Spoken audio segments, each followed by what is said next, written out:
Florida's swamps were once a safe and beautiful paradise for countless wild animals. Birds, mammals, reptiles, and many other species thrived there, creating a rich and balanced ecosystem. But everything started to change when Burmese pythons arrived. These giant snakes began spreading quickly across South Florida, wiping out native wildlife one species at a time. They took over habitats, ate almost anything they could catch, and left very little behind for the animals that had lived there for centuries. What was once a natural wonderland began to feel more like a hunting ground for these invasive predators, and hope for restoring balance in the swamps started to fade. The Burmese python invasion has turned into one of the biggest environmental problems in Florida. These snakes reproduce rapidly and adapt well to the wetlands, making them extremely difficult to control. By the early 2000s, scientists began to notice sharp declines in native animal populations. A study in 2012 revealed shocking numbers. Raccoons in the Everglades dropped by more than 99%, possums by nearly 99%, and bobcats by almost 88%. Even birds and reptiles were affected, and areas where pythons had been established the longest suffered the greatest losses. Experts now estimate that there are already tens of thousands of Burmese pythons living across Florida, and the numbers keep growing. The problem doesn't end there. While Burmese pythons get most of the attention, other non-native snakes like green anacondas and boas have also found their way into Florida and are spreading slowly but surely. This means the challenge isn't just one invasive species. It's a collection of powerful predators changing the natural balance of the ecosystem. For years, scientists and authorities have been fighting back. They've launched hunts, created removal programs, and even invested millions of dollars to control the population. In 2023 alone, $3.35 million was allocated for python removal and the fight against invasive species. But despite all this effort and money, progress has been minimal. The snakes are still thriving. And then, the internet sparked an unusual idea. People started wondering if a fearless animal known as the honey badger could be the solution. This creature has earned a worldwide reputation for being one of the toughest animals on Earth. It is so fearless that Guinness World Records actually recognized it as the most fearless creature alive. Honey badgers have been known to take on lions, hyenas, and venomous snakes without hesitation. They are native to Africa, Southwest Asia, and parts of India, far from Florida. But their unique traits make people wonder, could they help bring down the python population in the Everglades? Honey badgers are often mistaken for regular badgers, but they are actually closer to weasels and other members of the mustelid family. Their appearance is striking, with a bold white stripe running down their back. But their true power lies in their strength, intelligence, and fearless nature. These animals eat almost anything. Their diet includes plants, insects, reptiles, and even dangerous animals like cobras. They don't shy away from a fight, no matter how big or deadly the opponent. In fact, snakes make up about a quarter of their diet, which is exactly why people think they could be perfect for Florida's python problem. The honey badger's body is also built for survival. It has incredibly tough, loose skin that allows it to twist and turn even when caught in a predator's jaws, giving it a chance to fight back. Its long claws are powerful tools for digging and breaking things open, but they can also be used as deadly weapons. A honey badger's claws are strong enough to crack open a turtle shell, and their sharp teeth can crush bones. Because of their toughness, many predators, like leopards and hyenas, learn quickly not to mess with them a second time. But strength is only part of their advantage. Honey badgers are also very intelligent. They can climb, dig, solve problems, and even use tools. They have been seen rolling logs or pushing objects to reach food, a rare skill for non-primates. Their persistence is legendary. Stories tell of honey badgers chasing prey for miles, refusing to give up until they succeed. Some have even been known to fight off groups of lions to claim a meal. Over time, honey badgers became an internet sensation. A viral video titled, "Honey Badger Don't Care," gathered over 100 million views, turning this fearless animal into a meme and a symbol of toughness. So when people think about what could stand up to giant Burmese pythons, the honey badger is one of the first animals that comes to mind. The idea may sound crazy, But with their natural ability to hunt snakes and their unmatched bravery, many wonder if honey badgers could actually make a difference in Florida's battle against invasive snakes. Honey badgers are often thought of as being completely immune to snake venom, but that's not entirely true. Their resistance doesn't come automatically. It builds over time. Young honey badgers are trained by their mothers for up to a year and a half. During this time, the cubs go through a kind of venom school. Their mother starts by showing them weaker creatures like scorpions and gradually moves them up to tougher and more dangerous opponents like cobras and vipers. Over generations, honey badgers developed a natural resilience at the molecular level, which allows them to survive venom that would kill almost any other animal. Because of this unique ability, even large snakes like pythons don't seem impossible for them to defeat. In Africa, honey badgers often come face to face with the African rock python, a snake 3 times heavier than an average badger and weighing up to 198 pounds. This python is one of the largest snakes in the world and a skilled hunter that kills its prey by crushing it with its coils. Yet, honey badgers have been seen defeating them. In 2017, in South Africa's Kruger National Park, cameras captured a honey badger luring a python out of hiding, attacking it, and winning the fight. This shows how ferocity, determination, and strategy can overcome sheer size. Sometimes, honey badgers even fight snakes while competing with other predators. In Botswana, one was caught on film battling a python while 2 jackals circled around. At first, the badger looked doomed. The python had it wrapped tightly in coils. But when one of the jackals bit the snake, the honey badger managed to break free. It immediately attacked the python, dragged it into the bushes, and refused to share even when the jackals tried to join in. This ruthless persistence is why honey badgers are feared and respected across Africa. They don't just survive encounters with snakes, they actively hunt them. But what happens if we compare their African rivals to the snakes they would face in Florida? Rock pythons are massive, but Burmese pythons can grow even larger. On average, Burmese pythons reach about 16 feet, with some breaking records. In July 2023, for example, a Burmese python measuring 19 feet was captured in Florida, one of the biggest ever recorded. These snakes can rival even anacondas in size and strength, making them some of the most dangerous reptiles in the world. Still, most pythons in Florida aren't giants. Young and medium-sized snakes are far more common, and they fall right into the range that honey badgers could easily take on, just like rock pythons back in Africa. So, if honey badgers were ever released into Florida, what would happen? In their native Southeast Asia, Burmese pythons face plenty of enemies. Crocodiles, king cobras, large lizards, tigers, and even other pythons. Florida is very different. Apart from alligators and the rare American crocodile, nothing preys on pythons there. That's why their numbers have exploded unchecked. The honey badger could, in theory, become the missing predator Florida needs to control the python population. Their omnivorous diet could make them even more effective. Honey badgers eat snakes at every stage of life. They raid nests and consume eggs, they hunt hatchlings and young snakes, and they even attack full-grown adults. In nature, no prey is off-limits for them. They eat insects, reptiles, small mammals, birds, and plants. They tear apart their meals without leaving much behind, devouring everything from skin and bones to feathers and fur. This is why many believe they could reduce the python population at all stages, weakening their ability to breed and spread further. Florida's environment also wouldn't be a challenge. Honey badgers live in deserts, forests, and plains, so the state's hot, humid swamps would suit them just fine. Their adaptability means they could spread throughout the Everglades and beyond, hunting snakes wherever they're found. This kind of biological control, using one animal to manage another, seems appealing because it could reduce the need for expensive removal programs. Millions of dollars are currently spent on hunts, traps, and eradication campaigns.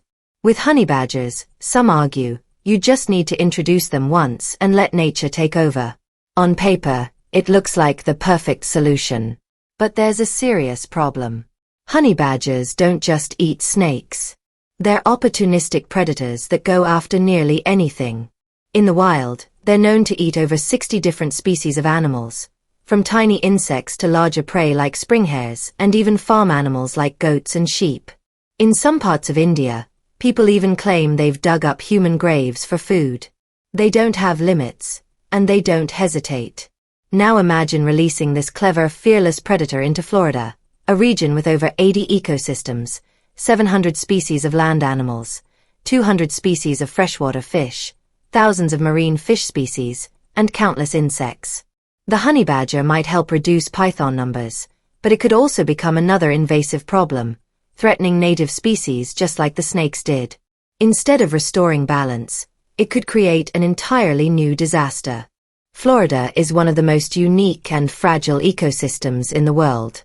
It's home to more than 1,500 plant species that grow nowhere else on Earth, and over 250 of them are found only in Florida.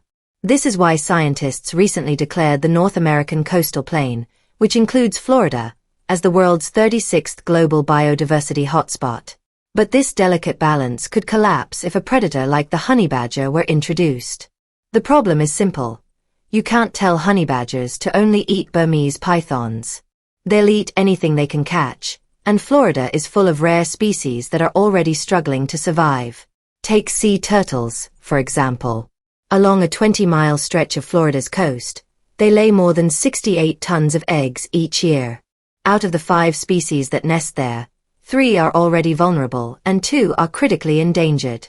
Those eggs would be much easier prey for honey badgers than a giant python, and the impact could be devastating. American crocodiles face a similar risk.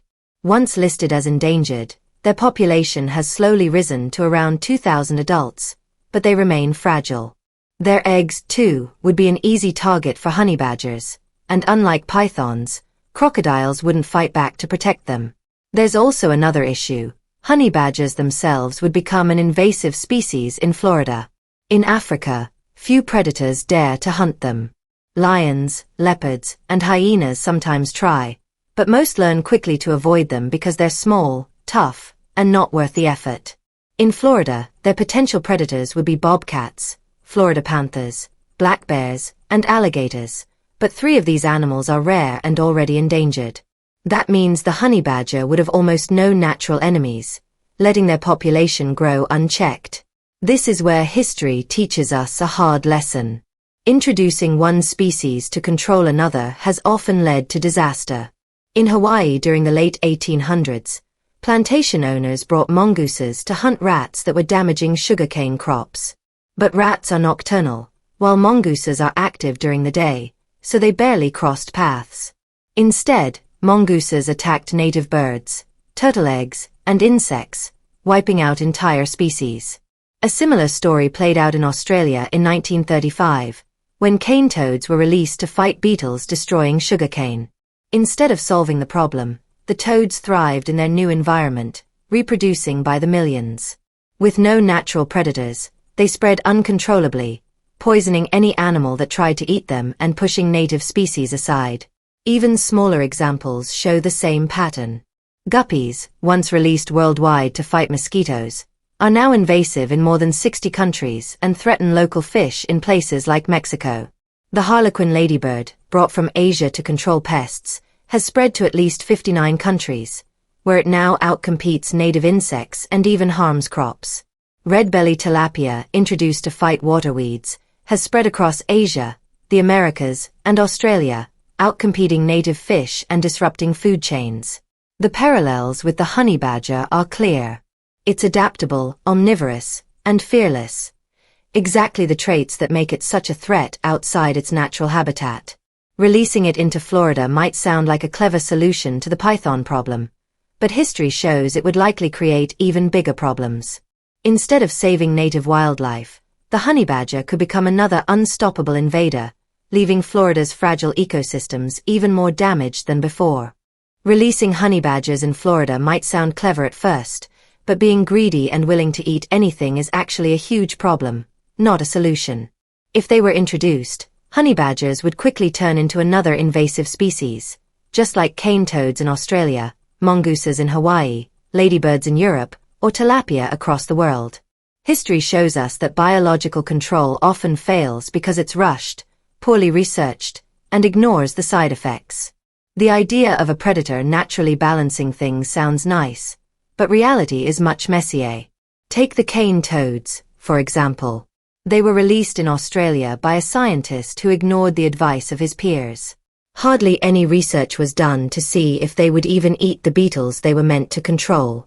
As a result, the toads ignored the pests and instead spread everywhere, poisoning and killing countless native animals. That disaster is still haunting Australia today. To be fair, not every biocontrol attempt has been a failure. The most famous success story was in California during the late 1800s. Farmers were losing their citrus crops to a pest called Eisseria purchasei, and things looked hopeless. Then scientists introduced the Vidalia beetle from Australia, and within a year, the pest population was wiped out. The beetle saved California's citrus industry and became one of the most successful examples of biological control ever. But here's the catch. Nearly all successful cases involve insects controlling other insects or plants. Nothing like this has ever worked with animals. That's why if anyone seriously proposed releasing honey badgers in Florida, scientists would immediately reject the idea. They'd say the risks are too high, and they'd be right. You can't fix an ecological disaster with a single magic pill predator. Not even the fearless honey badger could solve the Burmese python problem once and for all. Florida is already fighting back with teams of trained hunters who are paid for every python they catch. There are also rewards for finding nests. But hunting alone isn't enough. Solving this issue requires a bigger plan that includes science, new technology, better policies, and community awareness. People need to understand the dangers of letting snakes into the wild. Pet snakes should be chipped and tracked, and constant monitoring must continue. It's a huge job that demands everyone's effort. Scientists, authorities, and regular Floridians. If honey badgers were released, they could easily breed out of control and become a nightmare. You couldn't bring in another predator to stop them.